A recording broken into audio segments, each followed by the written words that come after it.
Class is in session. This is Mike Diamond, and this is another edition of Homework.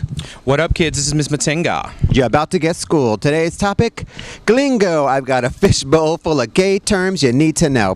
Pull one out, mama. The topic is all potatoes and no meat. That's when a guy has really, really big testicles and a micro penis. Right. Otherwise known as the Irish curse. Isn't that the Irish curse? Isn't it the Asian curse as well? I think it's just the Asian way. Right. It's the Gaysian way. Mama, have you ever heard someone say all potatoes and no meat?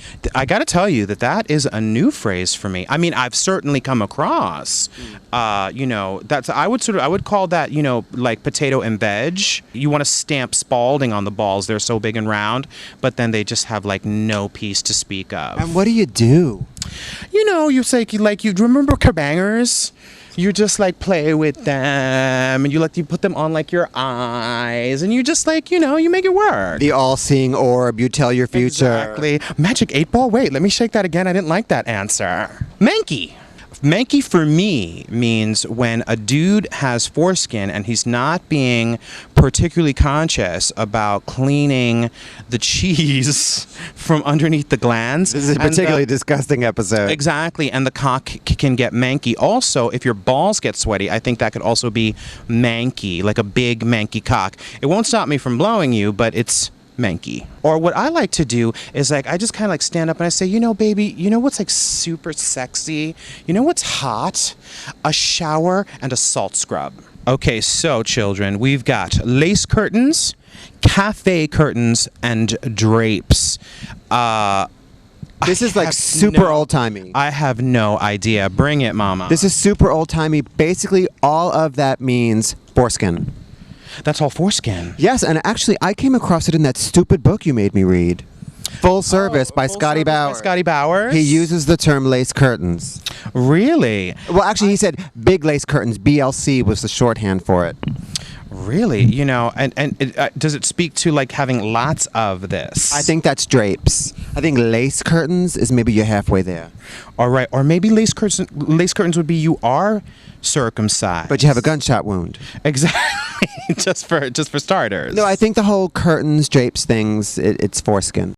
Okay, yeah, that's truly old school. I mean, mama, we're coming from a different era, but not that one. I will say so that book, Full Service, Scotty Bowers, a pack of lies. Pack of lies. This queen literally had sex with everyone in Hollywood, from Tallulah Bankhead to Vivian Lee to Spencer Tracy, who nibbled on his foreskin. Who nibbled on his foreskin drunk, and then he got up and made Spencer Tracy eggs. Yeah, whatever. Casa bullshit. Casa bullshit for sure. This episode is very foreskin heavy. It's very heavy on the foreskin. This is homework uncut.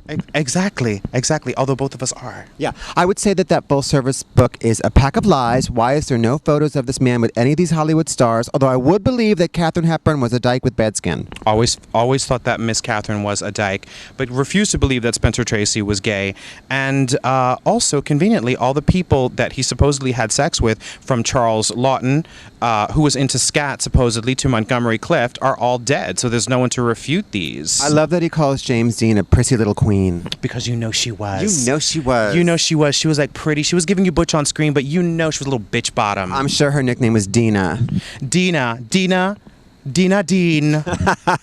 She dead now. She's Cinderella Dina Dean. Okay, next, here we go. This bodega is choice. Just generally speaking, if something is choice, and you can also switch out choice for moist as she's well. Moist. This shit is moist, or is it choice? And if something is choice, it is ready to be mopped or snatched. So is this bodega choice would be you and your shady friends walk into a store or a bodega, and if it's choice, it means it's easy to steal from. It's easy to mop from. Quick little story, many years ago, and indeed this time it was the 80s. I walked into a bodega with David Ian Extravaganza, Danny Extravaganza, and several others of the legendary house of Extravaganza. And the craft that was pulled was so fabulous that we walk out and I look at Danny, and in his bag, he had the most enormous Louisiana crunch cake. And it wasn't even in his bag. It was like half in, half out the bag. And I think Danny was half in, half out the bag. And I'm like, Danny, where did that cake come from? She was like, look, I just stuck it in my bag and walked out. Lovely. And the Bodega was Choice. A Gilda, also a fabulous movie starring Rita Hayworth. Who apparently, according to Scotty Bowers, was a total cheap bitch. Yes, and married and then eventually became the Princess Aga Khan.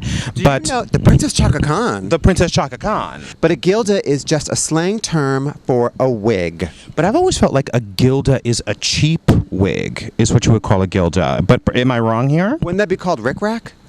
A ribbon queen. Oh, this is short and sweet. A ribbon queen is a queen that works in retail. Really? Mm-hmm. And where did we get this? I've never heard of ribbon queen. That stupid Scotty Bowers book, Full Service. Oh, really? That fucking Scotty Bowers. But I think now you would just call them a retail queen. That Scotty Bowers book, it ruins me. I love the part, though, even if it's not true, where apparently he's bartending at some party, and Lucy, honey, Lucille Ball comes up to him, gives him a good glare for a minute, slaps her, and says, I want you to stop pimping for my husband, you hear? That's very Lucy McGillicuddy. Everything about this man is a lie, but it's a good read, it's trashy and delicious. Consider it fiction. Yes, it's a juicy tell-all. Like I knew it was absolute lies when he started nibbling on Spencer Tracy's foreskin. No, Spencer Tracy nibbled on his foreskin. Yes, And then cried, and Scotty held him like a baby through the night. And took a piss in the closet. Whatever. A brick. What is a brick? In the gay vernacular, if you call somebody a brick, that means they are hard and ugly. In fact, I had a friend, Eric, who used to see ugly guys in the club, and he would walk by them and then just sort of like kind of quietly just go, brick, brick, brick, brick. Kids, aren't you learning so much? Put this on your college applications. The next term is cunt malant.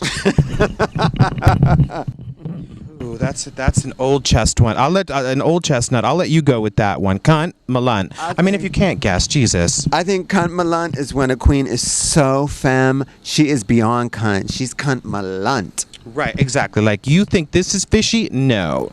Cunt malant would really be taking it over the top. But not a drag queen, still a boy, but she just cunt. I really like this term, drama conflama. What is drama conflama? Drama conflama, and it's all how you say it as well. Drama conflama speaks to your personal drama and nonsense during your day. I miss honey, tons of drama conflama, which means that tons of like shit is going on, but you can't even go into it because it's so much drama and conflama. Like there is drama going on, but you don't wish to elaborate, but you do want to bitch about it. That's your drama and your conflama. Mama, you having any drama conflama right now? Am I having drama and conflama? Am pulling my shirt on today. I poked myself in the eye with my thumb, and I am in pain right now. And that is some drama conflama. That's my drama conflama, that my eye is kind of wonky right now, but I'm trying to soldier on because I'm a pro. That's right. Because you a sister soldier. Miss Honey, didn't you destroy someone's testicle once? I did. Well, it was a testicle implant. Okay. But it was a new one, and this one had to go and ruin it. I want to preface it by saying that he didn't fucking tell me it was there, number one. Suddenly he just wasn't around for like a month. And then I'm like, you know how one does. I'm pressing my face up against his nutsack, and I'm like, ooh, his balls feel kind of chilly. And then I rolled over on them, and my God, he yelped in pain, honey, like I had stabbed him, and I had crushed his testicle implant. And the worst part of it was, when he got it repaired by the same doctor, the fucking doctor put the replacement in sideways. So it was just wrong, honey. That's drama conflama. That would indeed be drama conflama.